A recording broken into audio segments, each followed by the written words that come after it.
There's a quiet rhythm that runs beneath everything, a current of life that's always moving, guiding, and aligning us with exactly what we need, even when it doesn't look that way. This rhythm is synchronicity.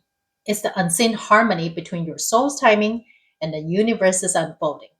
And the more you trust it, the more you begin to experience life not as a series of random events, but as a living conversation between you and the divine. I used to think I had to make things happen. I pushed, planned, and tried to control outcomes as if my life depended on it. I would set deadlines, obsess over timing, and question why something wasn't happening faster, including my manifestations. And every time things didn't go according to plan, I'd spiral into doubt, thinking maybe I wasn't doing enough. But over time, life humbled me. There were doors I tried to force open that led nowhere, and moments I tried to rush that only caused me to stumble. Yet later, looking back, I could see the perfection in the detours. The timing that once frustrated me turned out to be divine. Synchronicity often reveals itself in whispers, a chance encounter, a repeating number, a message that finds you when you need it most. It's life's way of saying you're on the right path. Trust this. But to notice it, you must first slow down. When you're constantly racing ahead, trying to bend time to your will, you miss the subtle nudges that are meant to guide you. Trusting divine timing begins with surrender, an active, conscious choice to release control and remember that life unfolds for you, not to you. There's a difference between waiting and trusting. Waiting can feel passive, filled with frustration and longing. Trusting, on the other hand, is full of quiet faith. It's knowing that while you can't see the full picture, something larger than you is orchestrating it perfectly.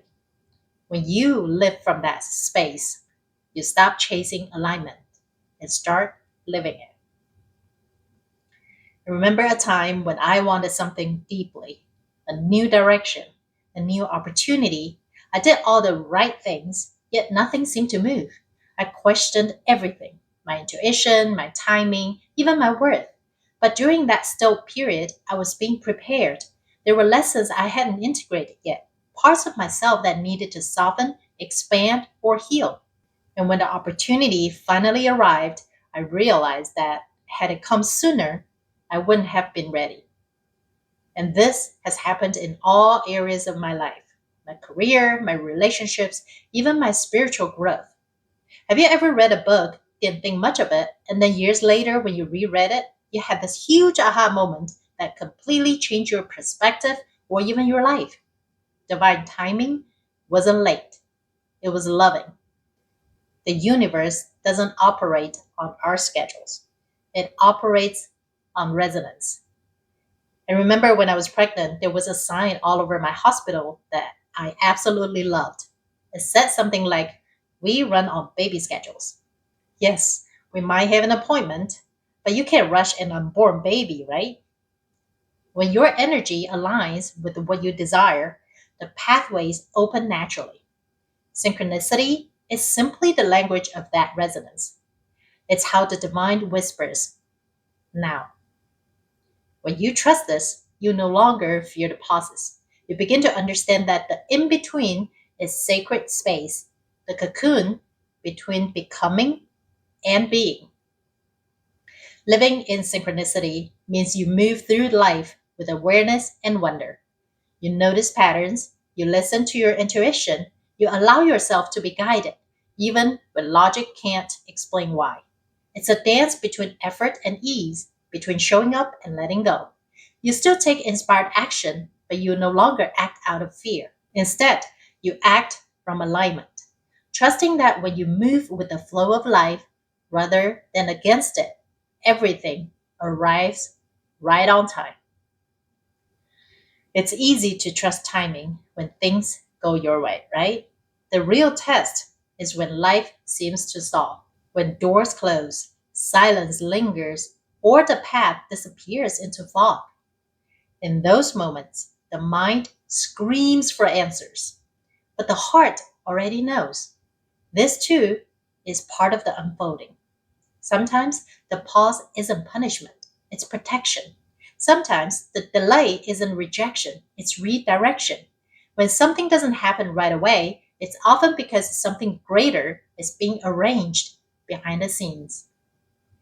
And the more you attune to synchronicity, the more you start living with a sense of partnership with life, with spirit, with the intelligence that breathes everything into being. You begin to notice how one movement leads effortlessly to the next, how one choice ripples into another, how one act of courage creates openings you couldn't have planned. The truth is, divine timing doesn't just apply to big milestones. It's present in every breath. The people you meet, the opportunities that cross your path, even the challenges you face, all of it is part of the curriculum of your soul.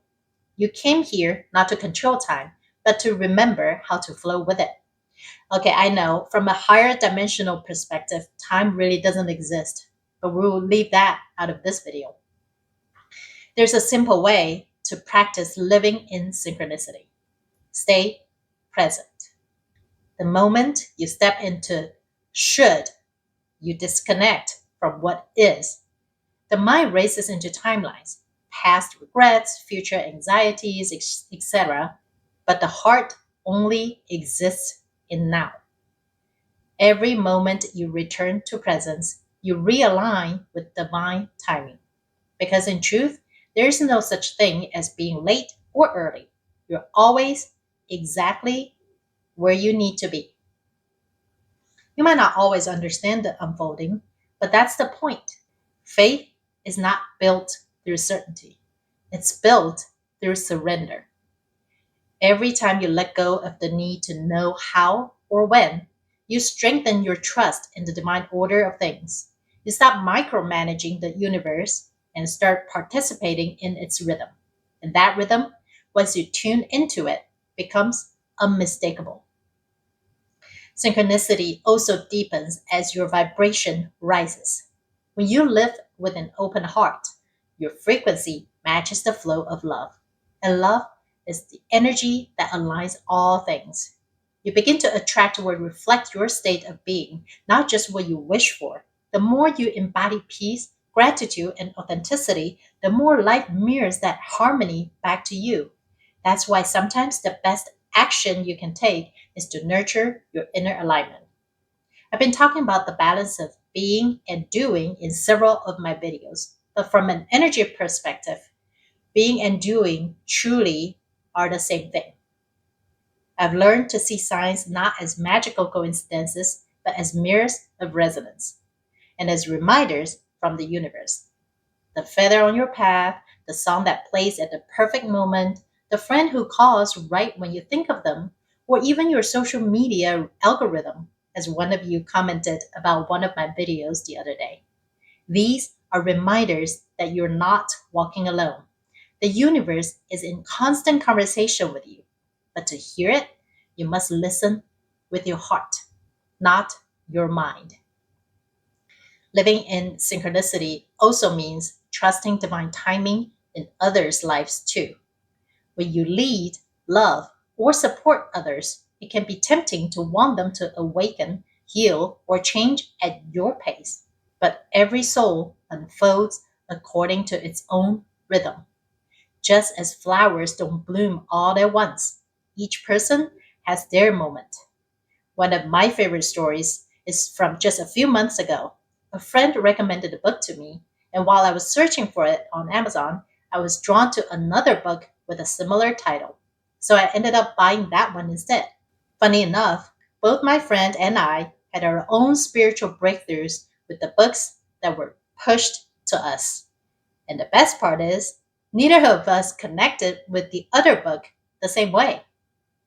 Trusting divine timing in others is an act of love. It honors their path without interference. Sometimes divine timing calls for stillness. Other times, it calls for bold action. The wisdom lies in discerning which season you're in. The heart knows. When it's time to move, you'll feel a pull, gentle but undeniable. And when it's time to rest, you'll feel resistance to pushing. That's not laziness, it's guidance. The more you honor your internal rhythm, the more your external world aligns with it. In retrospection, one of the bravest things I've done was allowing myself to rest after my spiritual epiphany. And I'm not talking about just a few hours or a few days. I'm talking about months in hermit mode. Yes, there were several times my mind almost went in panic mode. You've got to start doing something now. But my heart literally wouldn't allow me to. And it wasn't until much later that I realized my body needed that rest to recalibrate in order to catch up with my new higher frequency. There's a phrase I often return to: nothing real is ever lost. The things meant for you, the opportunities, relationships, callings, are woven into your soul's path. They can't pass you by. You may take detours, but the current always brings you back. That truth alone can soften years of striving. As you move through life, begin to see yourself as a co creator, not a controller. You are working with the divine, not against it. Every delay, every detour, every coincidence holds purpose. Some are meant to redirect you, some are meant to protect you, some are meant simply to remind you that magic is real and always at work. And perhaps most importantly, living in synchronicity invites you to relax into mystery, to allow life to surprise you, to remember that the unknown isn't empty, it's alive with potential. The more you release the timeline of your mind, the more you step into the rhythm of your soul. When you live this way, your days become filled with grace. Even when challenges arise, you sense an underlying harmony, a quiet assurance that everything is unfolding exactly as it should. You stop chasing signs and start being the sign, radiating trust wherever you go. So, if you find yourself in a waiting season, take heart. You're not behind, you're aligning. The pause is the divine inhale before the next chapter of your life begins to exhale. Life has its own timing. And when you begin to trust the rhythm, something miraculous happens. You begin to feel free.